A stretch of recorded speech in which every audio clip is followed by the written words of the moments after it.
Hello, Malcolm. I'm so excited to be speaking with you today because we're going to talk about universal basic income and how even more experimentation and research on it has come to light showing that it does not meaningfully change policy outcomes like housing and stress. It actually decreases working hours. And even though people still anecdotally say that it's so great, it doesn't actually help them.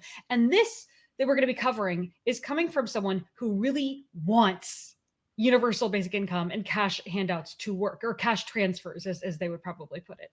So what we're going to do is get into this. So and this then is try to not, explore. for people who think, this is not the Sam Altman study. We already did an Yeah. episode on that one, this giant study that showed if you give people $1,000 a month over 3 years, at the end of it, they're poorer than the people who got nothing. Well, what we have to just explore here, and going beyond the information that we're going to go over in the article that shows in various different studies how it doesn't work, we want to explore the really key question here of why do these cash transfers fail?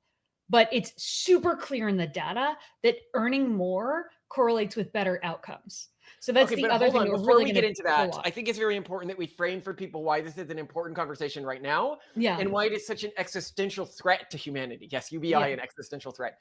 AI may replace a lot of people's jobs. The last time we did a video on when will AI actually replace jobs, the head of one of our programming teams, Bruno, had been the one who sort of asked the question. He's like, I don't see people being let go because of AI. I don't see things changing because of AI. Now, like 3 months later, the RFAB team is just me, him, and AI because it has replaced all of those jobs. That is how quickly is you can go from saying, I have no idea how this is gonna, actually replace workers or actually change the economy, to like just months later and like, oh, this is doing most of my work, right? And why this becomes so threatening is it's like, well, how do you maintain an economy around that? And then you have to look at what happens to a population if it's on UBI intergenerationally, right? And you have predictions like the predictions you get in WALL-E. In WALL-E, they sort of show, I think, an actually pretty accurate prediction of what could happen to humanity if anything less gruesome. In space. Now, we did that yesterday. I don't want to do that. Well, then what do you want to do? I don't know. Something. Hot. Over here. Time for lunch. In a cup.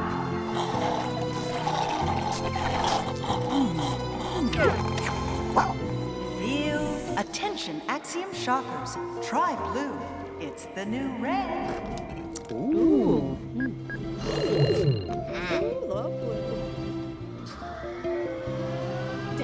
So if we're going to go over some real life case studies here before we go into the data, you have the Pachang Band of Louisiana Indians in California.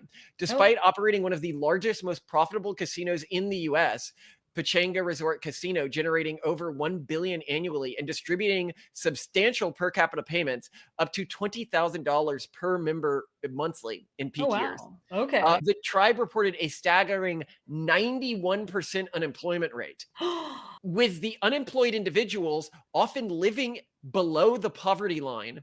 Wait, so they're probably unemployed because they feel like their money is taken care of, but they're still in poverty. Yeah, well, no, the money comes on good years. So they're not getting this every year. And so they are living in just like existential poverty. For another example here, you have the Ho-Chunk Nation, Winnebago tribe, Wisconsin, and Nebraska. This tribe runs multiple casinos, Ho-Chunk Gaming, and distributes per capita payments from revenues, historically $500 to $1,000 monthly, varying by year. Yet their unemployment rate is at around 82% in 2005. It fell, though, recently. In 2022, it fell to 32%, but that's still 6x the national average, with poverty affecting around 30% of members. So I'm not going to keep going over all of these because there are a number of examples like this, but it is, and we're probably going to do a separate video just on what happens if you're intergenerationally exposed to UBI and how much it just saps your culture of its potentiality, how quickly high-skilled jobs just disappear from communities that this happens to, and what it would mean for the human species if we lived with this. But continue. Oh, that's great. Yeah. So what we're going to do is go over the article and the argument that goes over all this research called Giving People Money Helped Less Than I Thought It Would by Kelsey Piper. And then we're going to talk about this. Like, why is it that, because you would think, okay, if having more income leads to better outcomes. Why does giving people more income lead to worse outcomes? Because I think that's a really key cultural question. So getting into the article. Just give people money. It's the simple brute force solution to so many problems. In low-income countries, charities are sometimes measured against whether their interventions are better than simply giving people cash. Even in high-income countries like the US, when disaster strikes, often the best thing you can do is get money into the hands of affected people immediately. They know whether they should use it to buy gas, rent an Airbnb, fly to their cousin's house, or one state over. So it wasn't that crazy to assume, particularly once promising pilots were released, that the same should be true for addressing chronic poverty in high-income countries. If you give a new mom a few $100s a month or a homeless man $1,000 a month, that's got to show up in the data, right? Alas. A few years back, we got really serious about studying cash transfers, and rigorous research began in cities all across America. Some programs targeted the homeless, some new mothers, and some families living beneath the poverty line. The goal was to figure out whether sizable monthly payments help people lead better lives, get better educations and jobs, care for more of their children, and achieve better health outcomes. Many of the studies are still ongoing, but at this point, the results are uncertain. They're pretty consistent and very weird. Multiple large, high-quality randomized studies are finding that guaranteed income transfers do not appear to produce sustained improvements in mental health, stress levels, physical health, child development outcomes, or employment. Treated participants do work a little less, but shockingly, this doesn't correspond with either lower stress levels or higher overall reported life satisfaction. I want to stop and pull out what's being said here. That when people are like, well, if you just gave me more money, or I just didn't have to worry about money so much, exactly. I would be less stressed. Yeah, it's the money. It's the money. I don't have enough money. Actually untrue. If you earned more money, you would be less stressed. Not if you were given more money. And this is really key. And we'll get into this at the end because, total highlight. All right, to continue. Homeless people, new mothers, and low-income Americans all over the country receive thousands of dollars, and it's practically invisible in the data. On so many important metrics, these people are statistically indistinguishable from those who did not receive this aid. I cannot stress how shocking I find this, and I want to be clear, this is not, we got some weak counter evidence. These are careful, well-conducted studies. They are large enough to rule out even small positive effects, and they are all very similar. No, I want to stop again here. So the studies on UBI are particularly damning because most of them were done by people who were for UBI and tried to frame the data as being as pro-UBI as possible. Yeah, and that's so a big issue with this is that many media outlets, if they cover these at all, they manipulate the results to only very selectively say that this was good because people don't want to hear this. This is not pleasant news for anyone because everyone's answer to Malcolm's point is always, no, just give me more money and then I'll be okay. This is an amount of evidence that in almost any other context we'd consider definitive, and yet you'd be hard pressed to hear about it in the media. Quote, overall, the larger and more credible studies in this space have tended to find worse effects, and yet the press seems to prefer to cover the small pilots that show positive impacts. Eva Vivald, co-author of one recent open research study on guaranteed income in the US, told me. The war on poverty is the unfinished business of American liberalism. No randomized controlled trial is really going to convince me that money does not improve people's lives, but I do think cash as an intervention is best used in emergencies for pregnant women, domestic violence victims, or in other narrower contexts where a study is still ongoing. Did you just notice that she basically said only for women? For the two examples she gave, pregnant women, and in her mind, likely domestic violence women, she is saying only for women. And this is how women think. We want to take society's money and use it to make women nuns to the state. Yeah, I mean, that is a whole nother can of worms. She continues, winning the war on poverty will require more than just transfers. It will require building and improving institutions that provide education, healthcare, and housing. It's harder this way, but in the words of John Maynard Keynes, anything we can do, we can afford. The evidence. What do the basic income studies really show? This is so interesting. First, some good news. Poor Americans do not fritter away cash on vice goods like drugs, alcohol, or gambling. And the best piece of news is that in qualitative interviews, when you ask people how they're doing and what they did with the money, the recipients give very moving accounts. The money brought comfort, security, hope, and steps toward a better future, just like you'd expect. And this is so interesting because there's this collective delusion that money fixes things, even when it doesn't. Like you think it does. So like if you were to give me, Malcolm, just like a bunch of money and like meaningfully, it does not make me happy or anything else, I'm still going to be like, oh, it was so meaningful. Yeah, definitely. Give me more money. That would be great. Actually, there's a great way to think about this. So Simone is very odd in the way that she relates to jewelry and clothing and shoes and everything. You got this for me. I decided to wear it today because it made me so happy. But I got that for you because you said, like, I was like, what sort of jewelry early in our relationship do you want? And you're like, well, you know, I've always wanted like pearl necklace. I think that could look pretty classy, right? And so I got her a few chains of pearl necklaces at like a pearl like discounter place where you can get them like bulk or whatever. Yeah. And after that, you know, like the next year I'll be like, what do you want? And she goes, well, you gave me what I wanted last year. And then I have it now. I'm good. Yeah. She's like, you gave me that 2 years ago. I don't need, why would I need, like, I've got a ring, I've got a necklace, I've got earrings. I don't need, why would I need more than one earring? Like I need one for each ear. I don't. Well, I did lose one of the false diamond earrings that I really liked. Oh, the one's the globe? No, it was like an Asher cut fake diamond earring stud, and it's somewhere around this house, or one of our kids stole it after it fell on the ground. Like I miss it. I could just use the ones that your mom left to us that are also just like fake, so I don't have to be scared wearing them around the house, but they're so big that they kind of don't work. They're a little too gauche.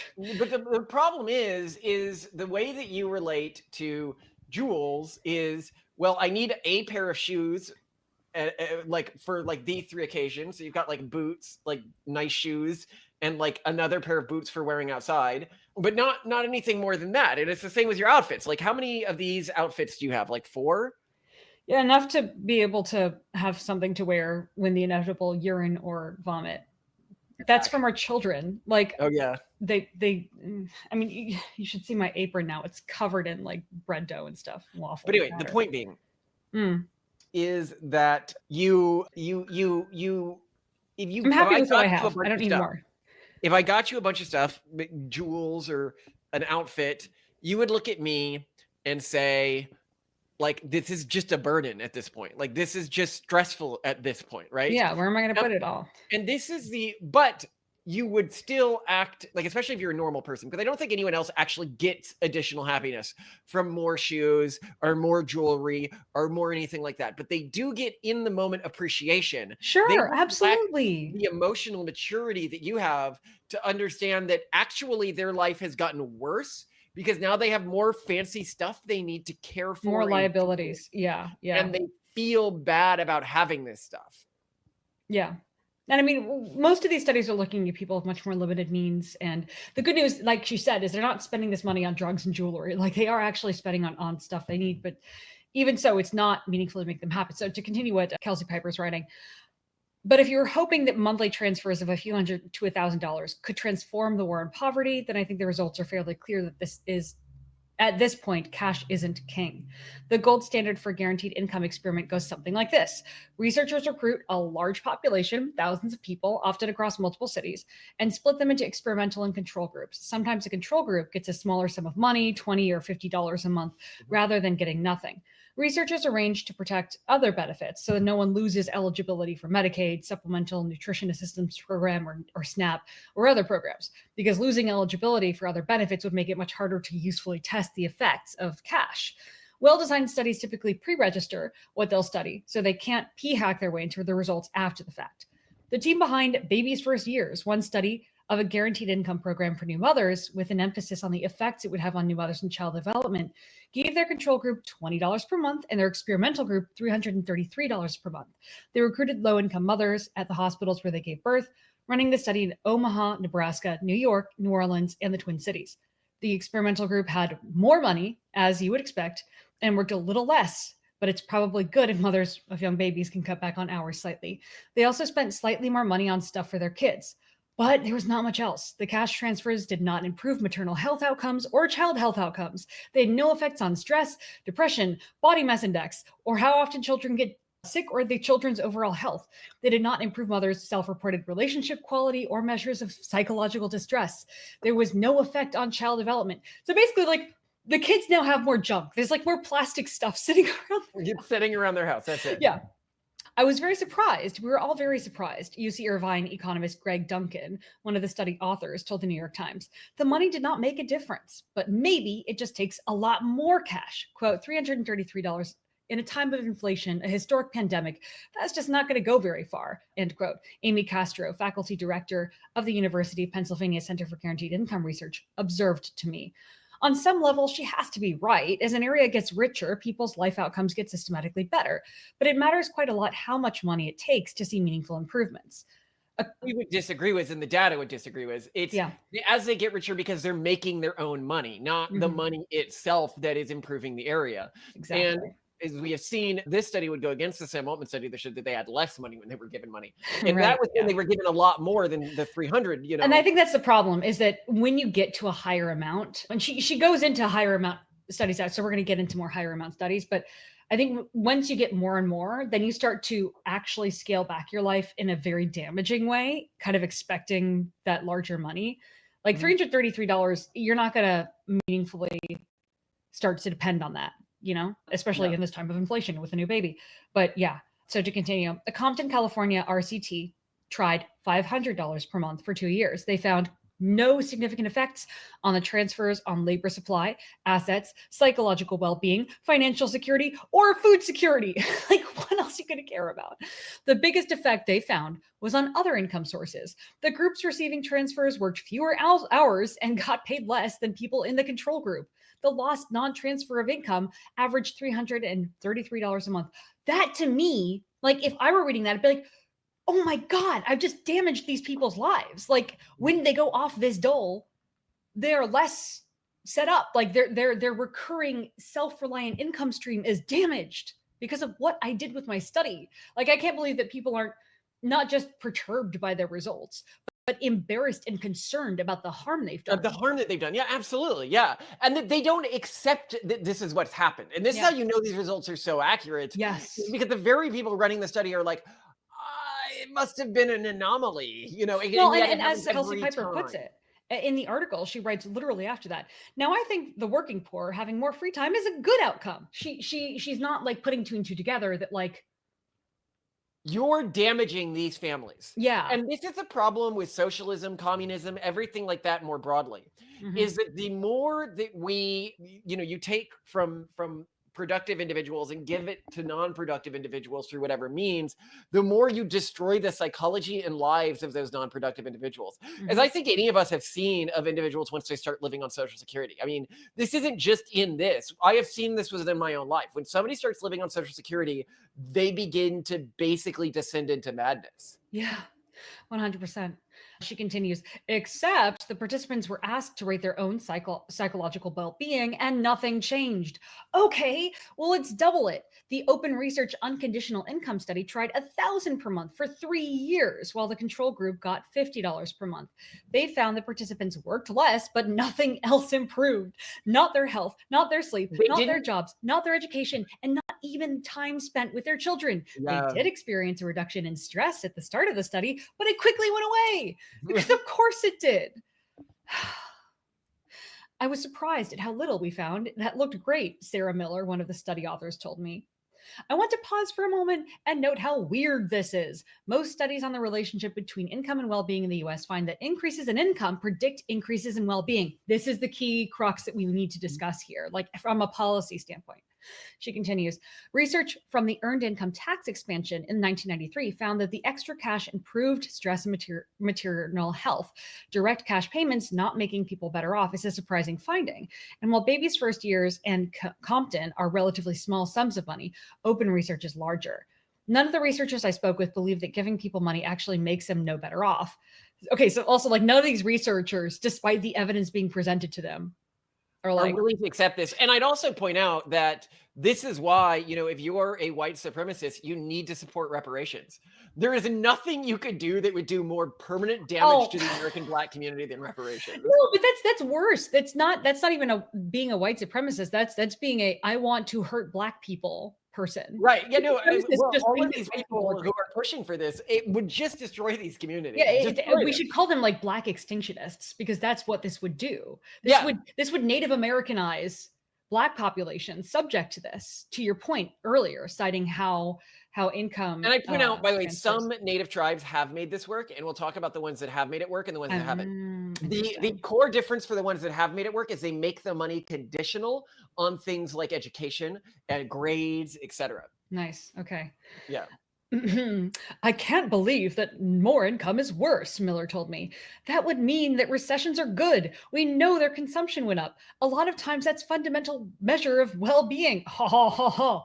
But then what's going on? I scoured these reports for answers. Where was the money going? People weren't blowing it all on vices like gambling, tobacco, or alcohol.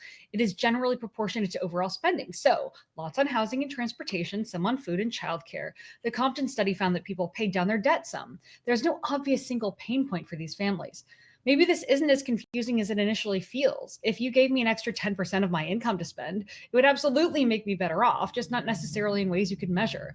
I might give some to friends going through a time of need, which makes my community stronger, even if it doesn't show up in a study looking at my habits. I might take the kids across the country to visit my aging grandparents. Stressful, but worth it in a way that probably doesn't show up in mental health inventory. Oh my God, these people looking for their little, and then if you've studied this, are they doing more trips to grandma? No, they're not. You know, that's the way it always is with these studies. Yeah. But it's very hard. Kelsey Piper, we've met her. She's a great person. She's absolutely brilliant. And yeah, she can do no wrong in my mind. She's a very empathetic person, and it's showing up in this. Quote, it's very hard to evaluate something like cash, end quote, Miller told me. You might spend it on a new car, and I might spend it on a vacation, and someone else might spend it on their kids. And when you average all that together, it's hard to find anything. No study with this setup can demonstrate conclusively that money didn't help someone, but they can and did demonstrate that giving low-income people in this format does not advance other policy priorities. It will not, at any detectable scale, make them measurably healthier or happier or give them better jobs or improve their children's intellectual development, which is kind of all that matters, people. Certainly, if it's not a big give everyone cash program, researchers did point out to me that something much more narrowly targeted as a cash program that is currently underway is pulling its weight. Then she continues to a new section. The basic income cover-up, death by 1,000 press releases. These latest small to null results largely weren't surprising to people who watched this issue closely. Many of them had realized years ago, when the first studies came out, that the effects of cash weren't going to be transformative. While exciting big results from pilots tend to make headlines and travel quickly on social media, sobering results from RCTs generally don't. The depressing facts I've recounted to you are largely missing, obscured, and glossed over in public communications about these studies. Articles focused on tiny positives, or at best, will note the evidence is uncertain. Study that we pointed out in that episode, they framed it as a success for UBI. Yeah, it was massively misrepresented in the media. They were like, well, massively misrepresented. People had more free time. Isn't that great? Isn't that nice? Wouldn't you like that? But I think that this is important for people to understand, is that we don't have any other viable alternative right now. And that's a whole separate episode for what we do when AI starts replacing us. Yeah. And if it looks like we're going to have to Wall-E-ize ourselves if this is the path we keep going on. And that's really horrifying, because there aren't, you would need to create some sort of artificial hardship, but we'll get to that later. Yeah. She points to one example of this sort of media misrepresentation. Perhaps the most egregious offender is the Denver Basic Income Project, the most bizarre set of findings I reviewed. This is what a prominent part of the report section on their website looks like. Year 1 research report results, groundbreaking findings. All payment groups showed significant improvements in housing outcomes, including a remarkable increase in home rent and ownership and decrease in nights spent unsheltered. Participants reported positive shifts in financial well-being, with an increase in financial stability and a greater ability to pay bills and reduced reliance on emergency assistance. She adds, I guess I can't tell this is a lie per se, but in reality, they gave $1,000 a month to homeless people, and they were barely more likely than the control group to get housing. Oh my God. Time for some media criticism. It's not just the researchers' fault. Even when researchers don't understate a null or negative result. They told me that journalists are often less eager to go to press with it. Researchers have written a dozen null effect papers. They're trying to get the result out there, Miller told me. people aren't interested in reading them. And that's totally legit. I get that. One researcher said that the university press office seemed to lose interest in a press release about their paper once they learned it was a null result, saying that publication could affect support for public assistance programs. There is clearly a motive here. The researcher was unimpressed. The press release did eventually go out. It's easy to say a bunch of true things, yet leave your reader less informed. And even if the study gets covered, there are several different ways to write the same take. When covering babies' first years, you can highlight the fact that mothers felt more confident about parenting, or you can show disappointing results on child development metrics. In some ways, the way we identify promising anti-poverty programs is itself setting us up for failure. Local governments, multiple researchers told me, will often only really get excited about a program if they've seen eye-popping results from a pilot program elsewhere. They want a silver bullet. Many of the people working on guaranteed income chafe at the fact that their programs can be criticized for not measuring up precisely because they conducted high-quality studies in the first place. When we look at every other anti-poverty regulation, we don't test it at this level of rigor, Castro pointed out to me. Whole nother can Which of worms, means right? most other anti-poverty regulations probably make things worse as well. I know, right? She continues, it is true that it would have been impossible for me to write an article about whether high-quality randomized studies found SNAP had benefits for food insecurity, even if I wanted to, because we didn't do RCTs when we introduced SNAP. That's the biggest food assistance program in the United States for those living abroad. Yeah. The standards are higher for guaranteed income than they were for most anti-poverty measures when they were first introduced. But increasing rigor is a good thing. It can allow us to shift focus from programs that don't seem to move the needle towards ones that do. Quote, there's many of cash options we should be looking at, end quote. Stasia West, director of the Center for Guaranteed Income Research, told me. The cash is writ large, and then there are targeted life events. Among the many studies still underway, there are much more specific and targeted cash programs, say aimed at pregnant women, people just leaving prison, or those recovering from a major negative life shock that look promising. If we hesitate to say what works and what doesn't, money will be wasted on things that don't work, money that could have gone where it will make a big difference. I'm excited to see whether Big Leap's findings, this is another study, that cash can help victims of domestic violence is reproduced in upcoming work. I'm excited to see the results of cash for pregnant women to improve pregnancy outcomes, cash for parolees to prevent recidivism, and cash in response to major shocks and life events. I hope some of these deliver on their early promise and help us advance the project of addressing poverty. But whatever the results are, we should not bury or exaggerate them. We're in a dangerous epistemic environment, one where widespread agreement on basic facts is scarce and noble lies have permeated the halls of truth-seeking organizations like the media. Those of us who care about ending poverty The have media. to choose. That's how you can tell she's a left-wing person. She thinks the media, the truth-seeking organization. Well, I appreciate her acknowledgement as someone who's left-leaning, as someone who has these tendencies. It's social programs, whether it's SNAP or UBI or anything that you do as a handout is probably making the situation worse. And we really haven't done, when we have done studies, that's what we find. And then Absolutely. in other cases, we just haven't done the studies. Yeah. And she ends it with, those of us who care about ending poverty have to choose the integrity of our work over trying to play 5D chess and hoping no one else knows the rules. So is she going to become Trump? Is she going to become MAGA? We're getting MAGA here? I mean, I don't know. I actually think that there's like a community in the EA world, and we're just going to be some of the first that have moved over. But I would not be surprised if by the next election cycle, a lot of people like her in a wider sort of intellectual counterculture movement just mainstream moves right. Yeah. I mean, you already have that sort of heterodox center that really, really, really hates Trump. Like Jesse Singal of Blocked and Reported and his own blog and own work is one of those people that is super, super, so even somewhat Trump derangement syndromed. And yet he still represents someone who's willing to question the orthodoxy. There are lots of people like that. Maybe she's kind of in that zone now. Yeah, well, and maybe once Trump is not the face of the Republican Party and you get like a JD Vance, it's much harder for people in that crew to be anti-MAGA. Yeah. But so there's this question of why cash transfers fail, but earning more correlates with better outcomes. And one thing that you encouraged me to look at is the New Deal, which was a set of U.S. federal programs and reforms instituted in the 1930s in the United States that responded to the Great Depression.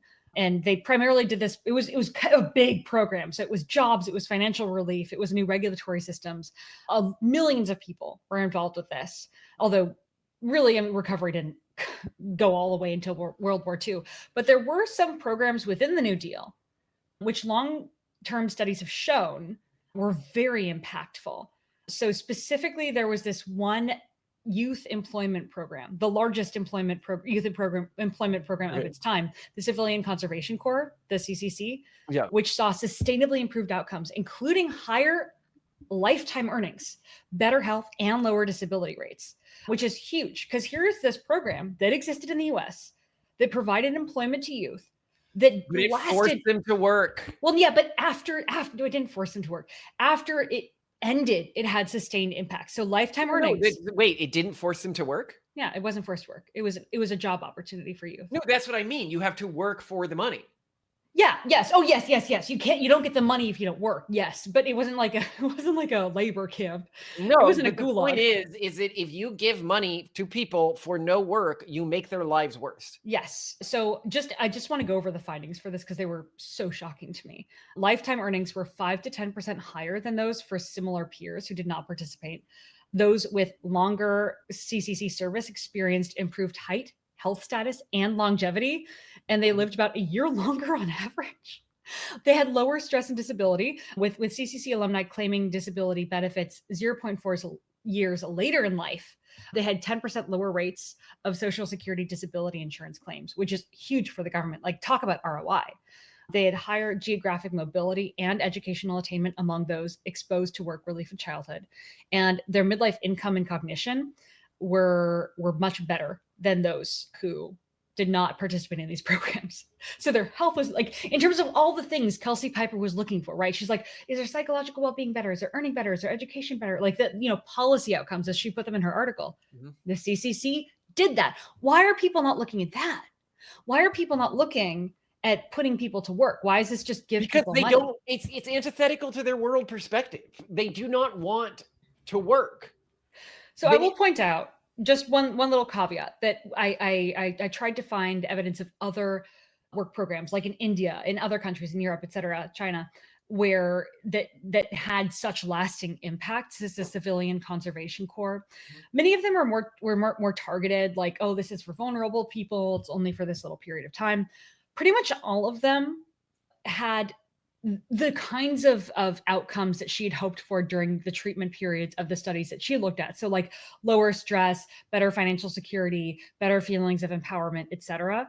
Like, it actually created the effect she's looking for, but it ended with those programs. So there's something special about the CCC. I don't know if it was because it was targeted at youth, or because it was more broad, or because it was, I'm not sure. It could have even been the nature of the work. A lot of this was like, I remember walking on trails, like hiking trails as a kid, that people were like, oh yeah, this was built by the Civilian Conservation Corps. So, like, it was a really big, cool, like, infrastructure project, but also involved a lot of physical work. Maybe that was good for people. I'm not really sure if it's like the nature of the work that's given that can also have an effect on whether this lasts longer. But yeah, I just find this really interesting. Maybe one way to do a controlled research on this is to look at people who served in the military and their outcomes, because that's government payments that you get only in return for work, right? So what happened with the military? I haven't looked at that. If people who went into the military, well, what we need is to conscript the poor, force them to work out. That's how they get their money. I mean, South Koreans have mandatory conscription. Israelis have mandatory conscription. Yeah, you see mandatory conscription in a lot of yeah, like successful, industrialized, influential, innovative countries. I think it matters a lot less now that we have AI. AI is going to totally change warfare. Well, yeah, but I mean, military doesn't have to mean fighting. It can mean engaging in IT or health or cybersecurity. I mean, even now, the US is shifting its use of military from, like, foreign policy stuff or, like, foreign conflicts to, hey, maybe we can maintain order in Chicago, California, and Washington, D.C. It's like more local stuff. This could, military service in the future could mean things like maintaining public parks, fixing up crumbling infrastructure, which we're going to need. I mean, considering, the Small Towns Initiative, or whatever they're called, that's trying in the United States to raise awareness about the fact that many cities and towns that have been built in the United States were built on somewhat shoddy infrastructure that was funded by the property developers and now has to be paid for by the municipalities that set up around them, who have no tax base to afford it. It could be that in the future, a big saving grace, if the government gets its policy gears in order, isn't UBI, but rather employing people and giving them jobs, but also helping to maintain the infrastructure that is inevitably going to crumble as we lose the tax base to support it. But I also am not exactly sure how we're going to pay for that. But tell me about the cases in which tribes in the United States, indigenous tribes in the United States. We'll go into that in a separate episode. Oh, okay. We're not going to it here. No. But yeah, I guess you're saying it's because they worked or they had to do stuff for it.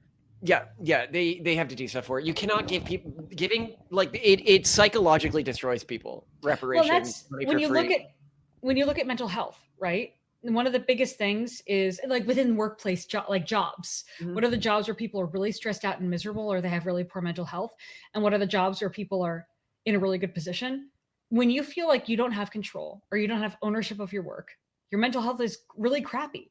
And then when you do feel like you're in control and your life is not subject to the vicissitudes of some system or some manager, your mental health is way better. Yeah. And I think this is one of those, so many of our episodes just turn to like external locus of control. You know what would be a very interesting study in this area? Yeah. Is to apply a multiplier to somebody's Uber earnings, give somebody cash handouts, and then have a control group. And see if the Uber earnings groups sees a positive. So like turn gig work into more of a living wage thing. Yeah. And see if that gig work produces. That would be interesting. Yeah, anything where people have to work for something, even if it's just like picking up trash in a park or something. Anyway, love you to death, Simone. Have a spectacular day. And we work for you guys to give us money, please. You got our Patreon here. We got our and Substack for those who hate Substack. And Patreon gets shut down as well. Let's see. By the way, Patreon and Substack have the exact same benefits. It's just two different payment platforms. And the benefits include, we're going to keep it up. I'm pretty sure. So far, we're on an unbroken streak. 1 weekend episode every day. So 2 weekend episodes. You get a Saturday episode and a Sunday episode. So if you want to upgrade we're producing an episode every day of the week now. Yeah. If you want to go from 5 days a week to 7 days a week of Based Camp, you can. The weekend episodes are often stuff that I don't think will do well on the main channel because they're but it's stuff that people ask for. Yeah, there's stuff that people ask for, but they're often like, how do you vibe code? Something like that. Like this isn't a channel on how to do that. But... Or like more personal stuff. This most recent one we ran was on our debauched health regimes, which include functional disorders, medicated. So whatever. Simone, if I was going to sum this episode up, would you say to people, work makes one free? Work will set you free. Sorry, do you know what that's from? Yes. They weren't wrong. I mean, in that context, it was a lie. Yes, that was a lie. So for people who don't know, that was the sign should have been incinerators will set you free, but like the general premise. Yeah, no, that was on the concentration camps in Nazi Germany. That was the sign on Auschwitz specifically. Auschwitz specifically, okay. Yeah, I can just imagine some like nice German architect being told that like, oh, this is a work camp. We're trying to, we need to build stuff for the war effort. Can you help us out here? And they're like, you know what? I think a really inspirational message for people coming in to help the German war effort. Oh my God, that generation's version of like the cat on like the string, like hang in there or something. Yeah. Like at the Auschwitz, it's just like hang in there. Hang in there, buddy. Oh my God. That's at the progressive Auschwitz, which is still set up. I'll put it in the South Park scene here. Eventually, we all know that we're going to be living through this if we keep up with the wrong thing. Welcome to Tolerance Camp. You are here because you refuse to accept the life choices of your fellow man. Well, those days are now over. Here you will work every hour of every day until you submit to being tolerant of everybody. Today we will be using the finger paint. You will make a painting that shows people of different races and sexual orientations getting along. Finger paint! Finger paint! What are you finger painting? A bear? Ein bear? And bear has nothing to do with accepting people of different races. I didn't know what else to paint. Start over! You will finger paint what we tell you. Go! Faster. Faster. Faster.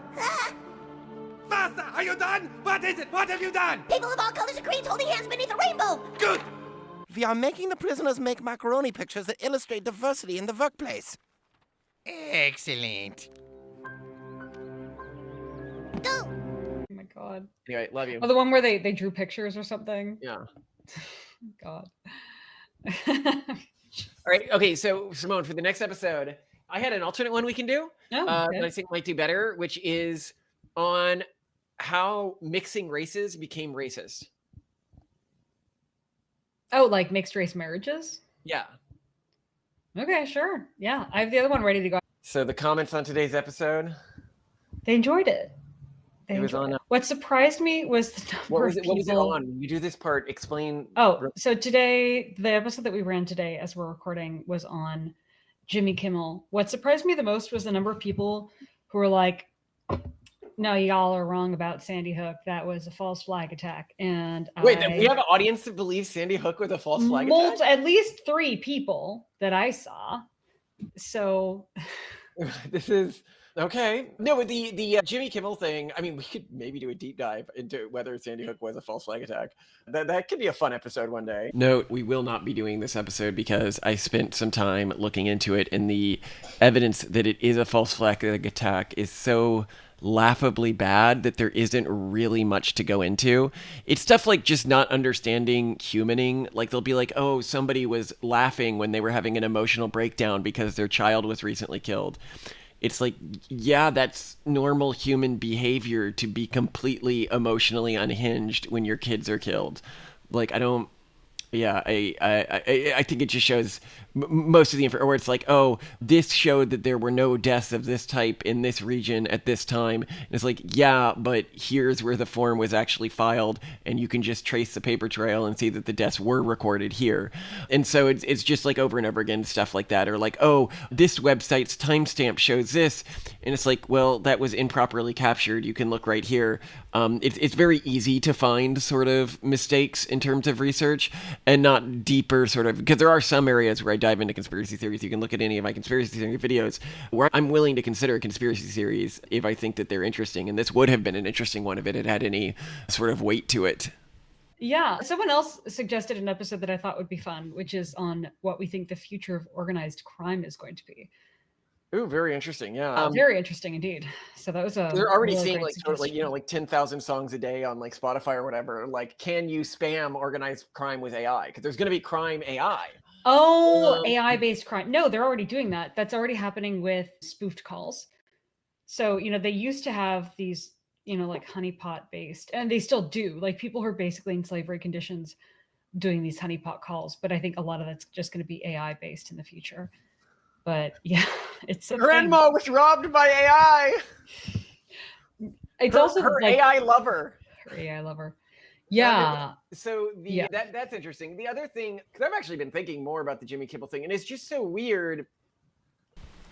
And it's even wilder that they gave him his job back, given that, as we pointed out on that episode, his ratings were well below most other late night shows when they were canceled. And he himself admitted that he was planning to not be renewed that year.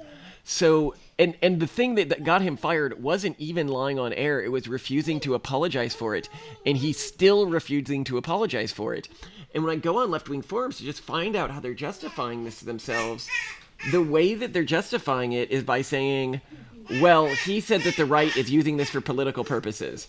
And I'm like, no, he said that the shooter was right-wing. That's a very different claim. He's lying.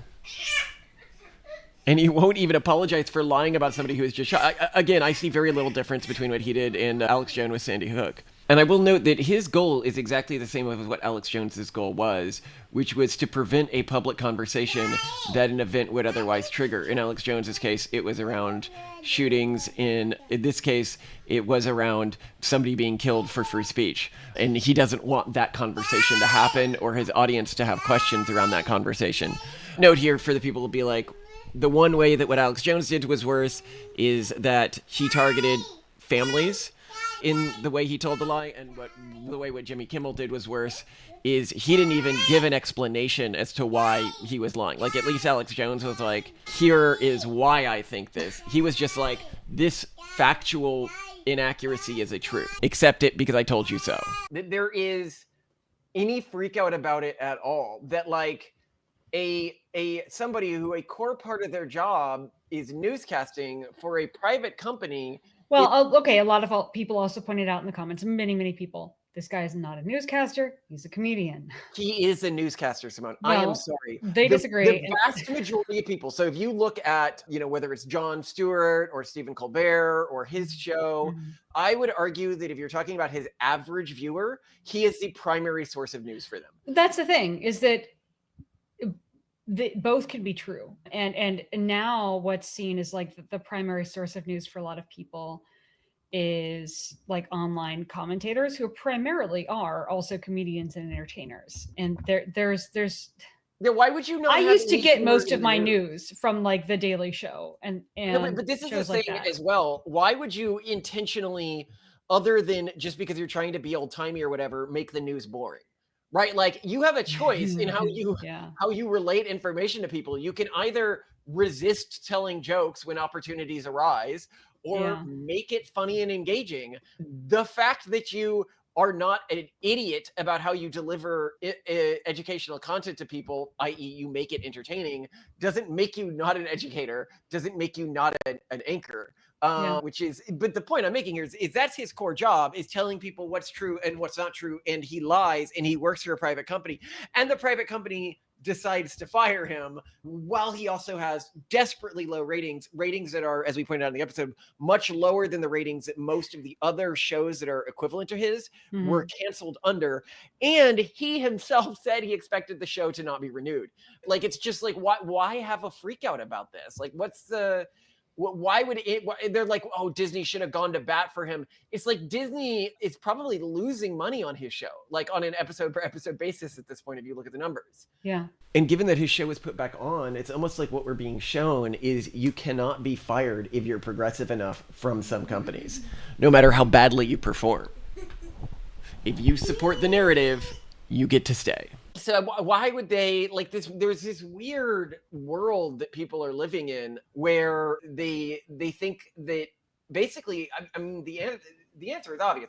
They think if you're progressive, you have a duty to lie as an information person, because and a lot of people commented on that as well. They were talking about how there's this belief that you have to lie as part of the greater good or something like that.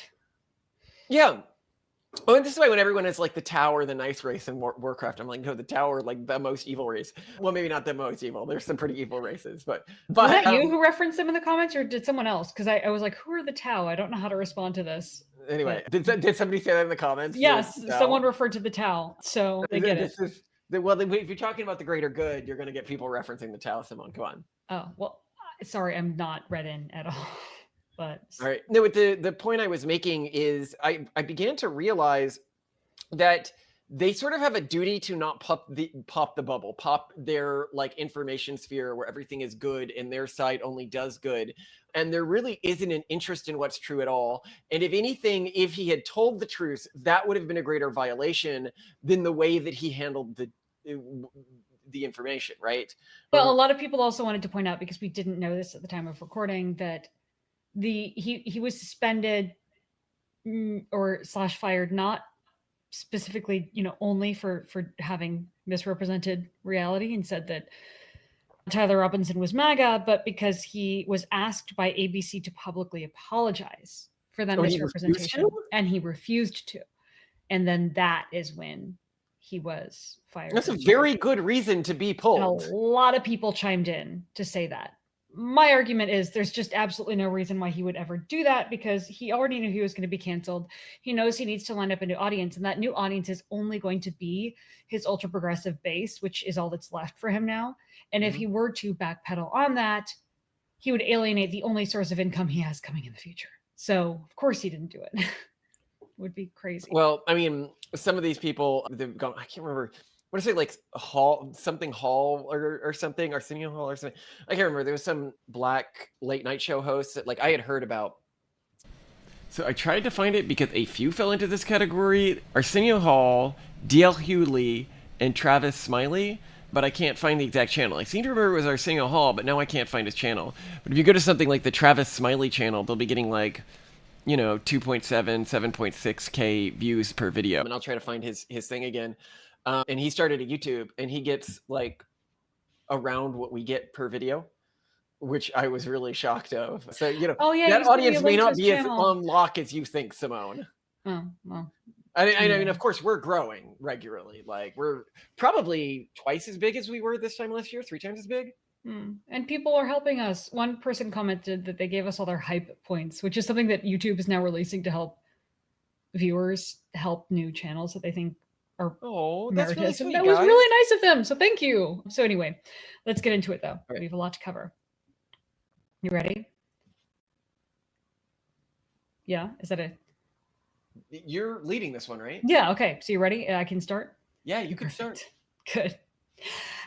Okay, where do you want me to put this? On YouTube. What about you, Titan? YouTube. Okay, and what are you doing? Oh, so I just made this orange. But how did you do that? That's impossible. I just got about 5 slips of red and 5 slips of yellow. Wait, are you? Give you a close up. Are you like a? Yeah, get the phone close. Okay. Look at this. Are you like a science guy? Yeah, look at that. Wow. Are you Doc Ock? I like some slime in that. This is so cool. What about you, Titan? Titan, are you a superhero? Yeah. Yeah. Are you gonna save the world? Yeah, I am. Yeah. What's up? Coach is making my superhero. Oh, he's making a superhero? Torsten, are you making a superhero? No, I'm not. I'm making something else. What are you making? I'm gonna make something that I'm gonna